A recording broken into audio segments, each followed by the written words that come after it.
Jonathan Wainscott.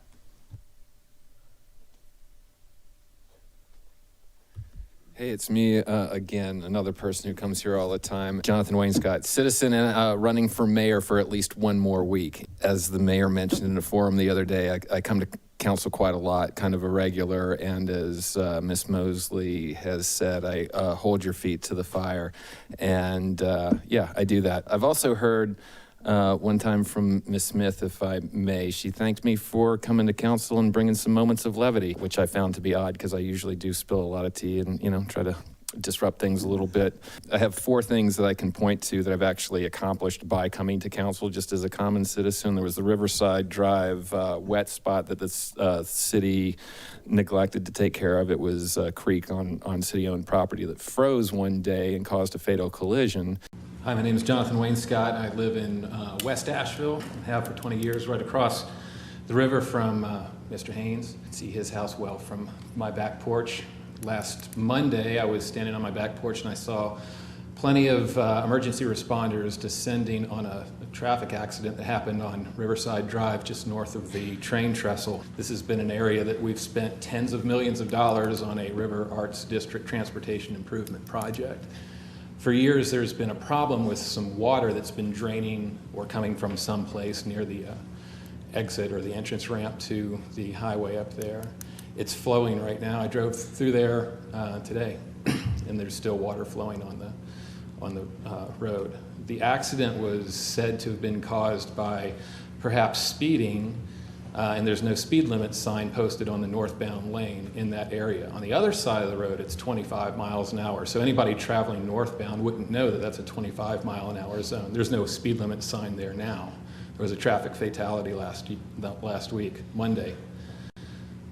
There's still water flowing out of onto the road.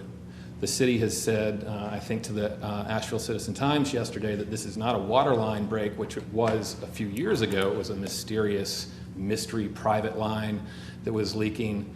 But now this might be the source of, might be due to a natural water source, maybe a storm drain issue. But the city said that this isn't an infrastructure problem, and it's hard for me to understand how it's not an infrastructure problem, because I can't imagine a non-infrastructure solution to this. Icy conditions caused a fatal accident on a road on a day where there was no precipitation, none the day before that. There hasn't been any precipitation since Saturday here. The road is soaking wet right now. Do you happen to know what the temperature is supposed to get down to tonight?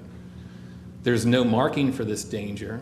The water is flowing up against a dam of sorts, which is the railroad tracks that pass through there. It's a huge pothole in the road in the northbound lane there. We've spent tens of millions of dollars on a transportation improvement project in this area. You know it well. You live there. You're my neighbor in that area. We have a fantastic boat landing. We have sculptures and brand new lighting, parking lot in what used to be a beautiful field. We've made some fantastic improvements to our transportation there. But we still have this problem that the city knows about and is trying to play not my fault with, and somebody's died. As a lawyer and a mother, how would you handle this if this happened to somebody in your family or somebody that you loved? Would you settle for the city's excuse? This problem is happening now. I don't really care whose problem is, who's at fault, but it needs to be directly dealt with now. Okay. Thank you. Thank you. And I came to city council and let them know that this was happening, and 12 hours later, the city was working on it. 24 hours, something I did, coming to council, you know, some action was taken. And then, you know, the Black Wall Street lease, when Black Wall Street was all set to pay $18,000 a year on their lease, and I emailed you guys the night before about 8 o'clock, and the next day. Concerning consent agenda item B, the lease between the City of Asheville and Grind LLC, I'd like to note that the city will be leasing 8 River Arts Place, a $200,000 property, for $18,000 a year. So that's 9% rent on the total value of the property. The express purpose of Grind is to create a Black Wall Street, which is a noble endeavor that I support. And I do wish that we could, and I believe that we can, extend the same terms to Black Wall Street as we do to the Asheville Tourist baseball team. It's Governor Mike DeWine of Ohio, and he and his family rent a city-owned property 30 Buchanan Place, McCormick Field, which is valued at $28 million, and they rent that for $1 a year. You know, we're giving the DeWine family $28 million worth of assets for free, yet charging Black Wall Street $18,000 a year. So please have some more discussion about this. Thank you very much. That is the only person we have signed up to speak under the consent agenda. And who I don't know who this person is. This man that spoke You up, don't know who? I don't know who. I don't know this man. This man spoke up and he just spoke the truth. That was changed and saved Black Wall Street $160,000, put gas in their tank. I wrote the Floyd McKissick Sr. proclamation. We have a proclamation in honor of Floyd McKissick Senior Day, which I will read. Whereas on March 9th, 2022, we came together to honor the 100th birthday of Floyd McKissick Sr., and whereas Floyd McKissick Sr. was a direct descendant of enslaved laborers of the McKissick Plantation in Union, South Carolina, and was born in Asheville, North Carolina. And whereas Floyd McKissick Sr. was raised in Asheville by well-respected parents who weathered the Great Depression and instilled the values of hard work, education, and community engagement in their children. And whereas Floyd McKissick Sr. served as a street crossing guard with the Boy Scouts to help protect young students on South French Broad Avenue. And whereas Floyd McKissick Sr. completed all the education offered to him in Asheville, left in 1939 to attend Morehouse College in Atlanta, Georgia, and had his educational pursuit interrupted by World War II. And whereas Floyd McKissick Sr. fought in the European theater and said war, earning the rank of sergeant in the United States Army, honored with a Purple Heart for his injuries sustained in the victory over fascism in Europe.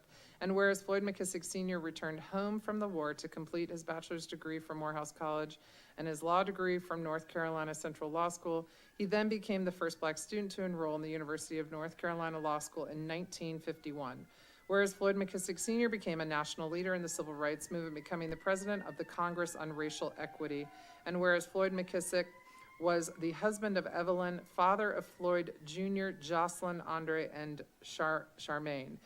Now, therefore, I, Esther Mannheimer, Mayor of the City of Asheville, do proclaim March 9th, 2022 to be declared Floyd McKissick Senior Day in the City of Asheville, and encourage all citizens to mark the occasion appropriate to celebrate Floyd McKissick Senior's 100th birthday. Okay. Thanks, Mayor Mannheimer, for reading that proclamation. And thanks to Darren Waters, who inspired me to look into Asheville's history a little bit more. And this is the man. This is Floyd McKissick Sr., as you read most of the bullet points of his life. He was the direct descendant of enslaved laborers on the Union County, South Carolina cotton plantation. His great-grandfather was Thomas McKissick, and he was owned by this person. This is Rhoda McKissick, and she and her husband, Joseph, owned Thomas McKissick.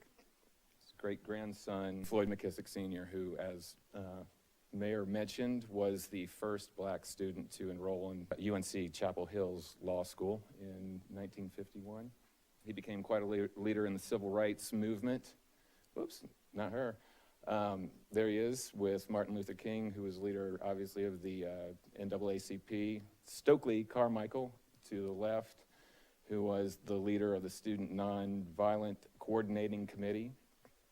In 1966, James Meredith was shot on the March Against Fear, and these leaders stood up to continue the march from Memphis, Tennessee to Jackson, Mississippi. And Floyd McKissick Sr. was raised over in the East End neighborhood. He went from Ridge Street to the highways of Mississippi to fight for the rights of everybody. And so thank you for having this day for us, and that tomorrow is his 100th birthday. I'd also like to mention that March 9th is DeWanna Little's birthday as well, so it's a great coming together, and thanks, Mayor, for reading that for us tonight. Thank you. And I changed Vijay Kapoor's mind when it came to our charter. From my own opinion, and again, I've been pretty vocal about this, I think going back to an all-at-large system is probably the worst route we could have taken. While it might be better for certain council members individually, I think for the city as a whole, for the average resident, for minority communities seeking better access to the representatives, It's the worst system out there. And that's not just my view, it's shared by many others, civil rights and voter rights organizations. During this process, we didn't take the time to investigate the facts, and I think that's unfortunate. I do want to take a moment to do something unusual, and that is to thank a member of the public, Jonathan Wainscott, for the time that you took analyzing the data and the facts. You were one of the few who did, and you had to endure people criticizing your motives. But I've listened closely, and never once did I hear someone contradict a statement that you made. Asheville can be a place that cares more about who says something than the truth of what they're saying. And to those who support this action tonight, we'll see what happens next year, but all I can say is be careful what you wish for, you just may get it. So I've done some things, and they're small, and I'm not real interested in talking about that. I'm not really into self-promotion that way. The best thing that I've accomplished over the last couple of years is making some friendships and coming into the room and seeing that people actually are interested to hear what I have to say, and leaving the room and being thanked for it. And I'm going to keep doing that after next week is over. Probably the next time that I see you, I'll just be Citizen Wainscott again. And I'm going to continue to come here and challenge you, hold your feet to the fire, and, hopefully make you laugh a few times. I appreciate all that you are doing as serving members and everyone who's running as a candidate. And, if I take a little bit of a break, I'm just getting a little bit of a reset. But if you are the mayor for the next 4 years, Esther, you know that I'll be part of that. Thanks. Okay, that was the last person signed up to speak.